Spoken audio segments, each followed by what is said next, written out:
Hi, everybody. It's Coach Craig Householder, General Manager for Panthro Fitness.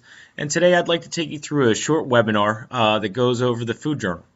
Uh, the name of the webinar is The Food Journal, the greatest weight loss tool since exercise. And as someone who has coached hundreds of people trying to get them to their fitness goal, and as someone who was once an overweight person myself, I can tell you that this is absolutely true. And as a matter of fact, may be arguable whether or not the food journal is actually a better tool um, than exercise is even. So let's go ahead and get started. I want to look at what we're going to cover today.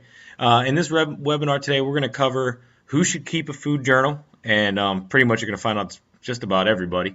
Why keeping a food journal is so important and very important to your success.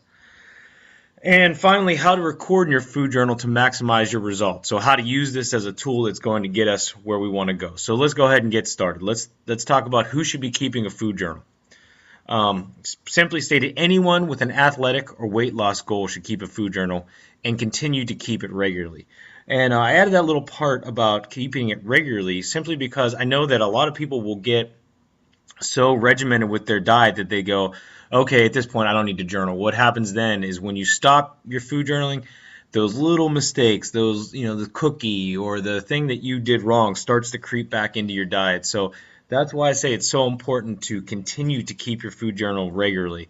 And I also mentioned anyone with an athletic goal. A lot of times people think that watching what we eat is strictly for people looking to lose weight. It's very important, probably more so important for people who are athletic or have athletic goals to watch over their nutrition as well. Why is keeping a food journal so very important? First of all, it's going to keep you accountable to yourself. So I can't be with you every day. Coach Mark, Reggie, we can't be with you every day. This is going to keep you accountable all day long. This little book is your key, and it's going to keep you accountable. It also is going to help your coaches to understand exactly what you're eating so we can advise. This happens to me all the time. I get people to go, oh, well, I know what I ate. And they want to sit there and they want to start to recreate what they ate over the day. It's very difficult for me, often in a setting with several people in the gym, to try to get a visualization of everything that you ate in a day. So writing it down is really going to help us. Another thing that we find, too, is that people tend to make systematic errors in their diet. So if you make an error today, you're probably going to make it tomorrow and the next day and the next day. Something like, let's say you're, 30 grams of protein off a day. You're supposed to get 100, you routinely get 70. Look at this over time. So over one day, it's only 30 grams. By the end of the week, so that's extrapolate that by 7 days, you've missed 210 grams of protein, or 2 full days of protein if you're supposed to be eating 100 grams a day. So something you might want to keep in mind there. Also, it's going to ensure proper spacing of your meals, adequate hydration. It'll even help you to track your vitamins. Another great benefit of food journaling that I think people don't discuss as often is that it's a great way to go to your doctor with things that are bothering you. If you have high blood pressure and you record everything you eat, there's probably something in there that's going to help your doctor, maybe avoid putting on blood pressure medication. Maybe you're making a systematic food error. Maybe you have a food allergy that may present itself by journaling your foods and also journaling your symptoms.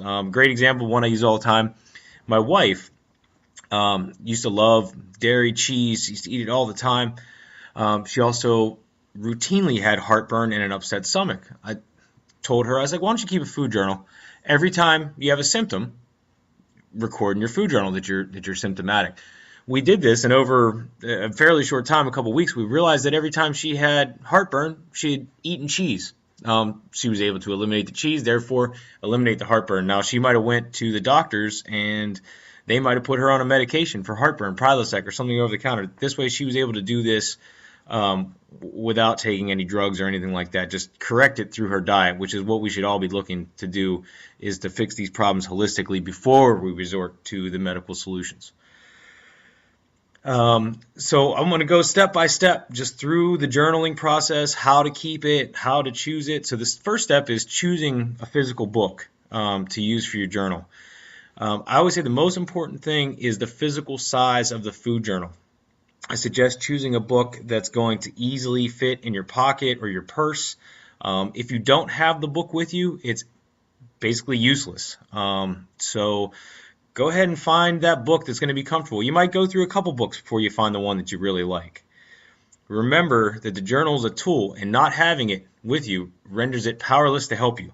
So if you have this big notebook and you don't carry it around, again, it's back to just being a notebook. Um, this is a question I get all the time is, well, I like this smartphone app. And quite simply, the answer is there is no smartphone app that works as well as good old-fashioned pen and paper for keeping a food journal.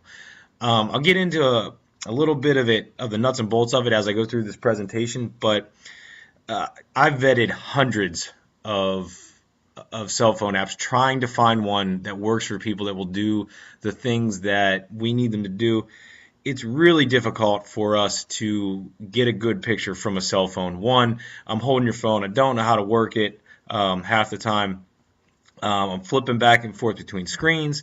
It also, if you use a cell phone, I can't write on a cell phone, so I can't give you notes. I can't give you suggestions. I can't give you websites to look at. I basically just have this phone. So I know that it keeps track of your calories and your protein.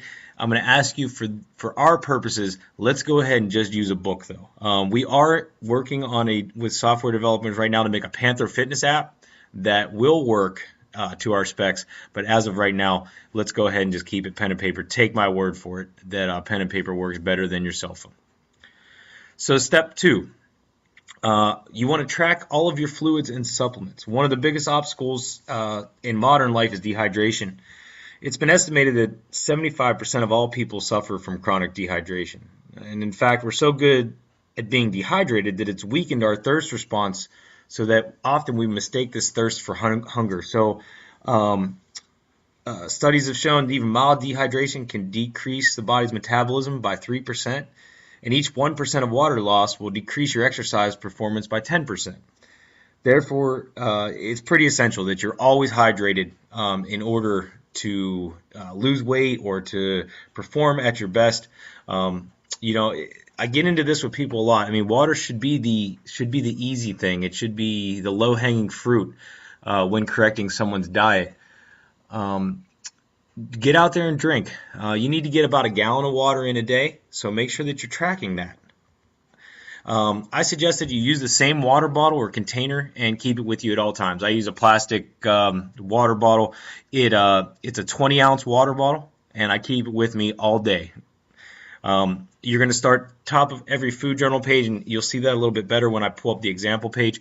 You'll see water at the top, and you're just going to put a little check or tick every time you empty your water bottle. So every tick on my page is 20 ounces, so I know my goal is at least a gallon, which is 128 ounces of water. So I want to get 7 tick marks, and that makes it very easy for me to track my water intake and quickly check my progress. So I might look at my tick marks at halfway through the day and realize that, wow, I hardly drank any water today. I need to step it up a little bit. Okay, so that'll make it pretty easy for you. We want to make sure that we note all of our other beverages as well. This includes coffee, tea, soda, and especially alcohol. Alcohol is a big metabolic killer, so our coaches need to know when you're consuming that, so we can compare that to your results. You should also record your vitamins and daily supplements. You'll see this on my example page when I pull it up.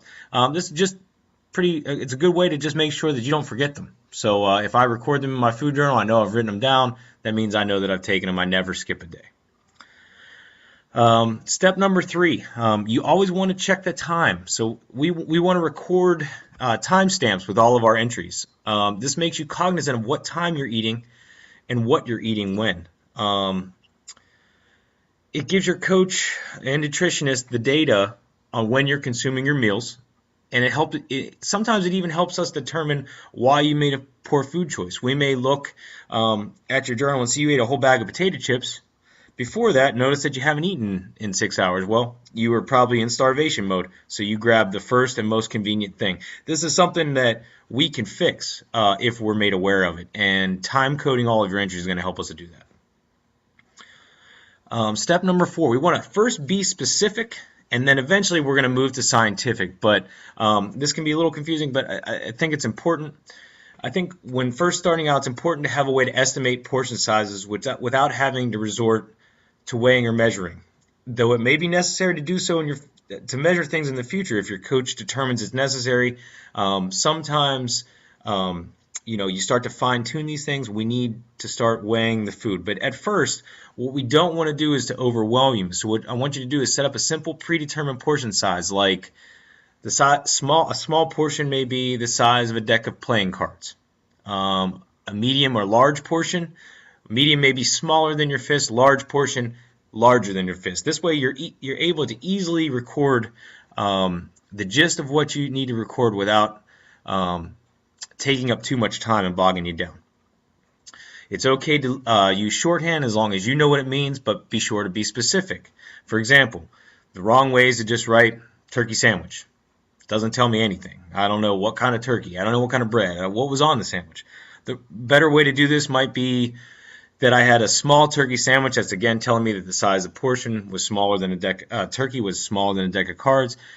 Specific on my bread, I ate Ezekiel bread, Tom, tomato, lettuce, and I put a little bit of light mayo. And as you notice, that tells me quite a bit more than just that first entry did.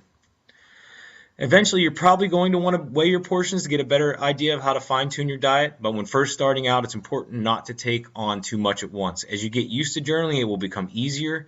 Your coach will advise you that you may want to weigh your food in grams to get better results. Step 5. This is so very important. That's why I put it in red. Record everything, especially the bad stuff. So be sure to record every single thing that you put into your body. Do not stop recording or fail to record because you made a bad choice. I hear this all the time. Well, I blew it first thing on Saturday, so I just didn't record all weekend. That's the worst thing you can do.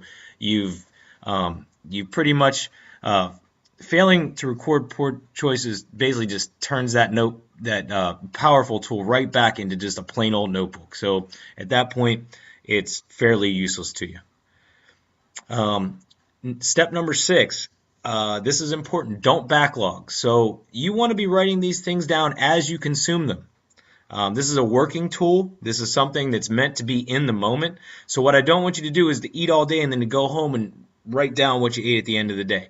I mean, I understand sometimes you're going to forget your journal. That's okay. That's a good time to go ahead and then you can record at the end. But try to keep this thing with you always. Record things as you eat them. Step number 7, and this is so very important. Don't be embarrassed. One of the biggest complaints I hear from people is that keeping a food journal draws attention to your weight loss and what you're trying to do. I think this is a good thing. This is reaffirming that your commitment to your health, and you might help someone else. Someone else may see you at the lunch table writing down, "Hey, what are you doing?" "Hey, I'm trying to get my weight under control." It's very important to keep a food journal. You may then turn them on to food journaling, and they may be able to help themselves. Step number 8, I add this just because all the feed blowback I get on food journaling. Honestly, food journaling is not difficult. Each entry will take you 1 or 2 seconds. I usually ask people to compare this to when we do squats and burpees and things in the gym. Burpees are hard. Writing something down on a piece of paper, not really hard. So I understand at first things are difficult. Remember when you first started to drive a car, remember you had to think about everything you did. Now you're probably putting on makeup, eating a sandwich while you talk on the phone. So my point is that things become automatic as you practice them. Finally, I did throw up just a quick sample page, and I only have a few seconds here left before my video expires. But this is just an example of a food journal page. You notice up here I went ahead and dated the food journal page, my water up in the left-hand corner, my tick marks, each one of those corresponding to 20 ounces, recorded my probiotics and my vitamins, recorded how many fish oil 1,000 milligram tablets I took. Then real quick, because I'm about to expire here, time code with abbreviated. So breakfast, 2 eggs, 2 pieces of Eagle toast, 3 pieces of turkey bacon. Again, I can recreate to my coach what I ate. That's about all the time I have. This is only a 15-minute recording, but I hope this helped. Please, if anybody has any questions, don't hesitate to let us know. Thanks.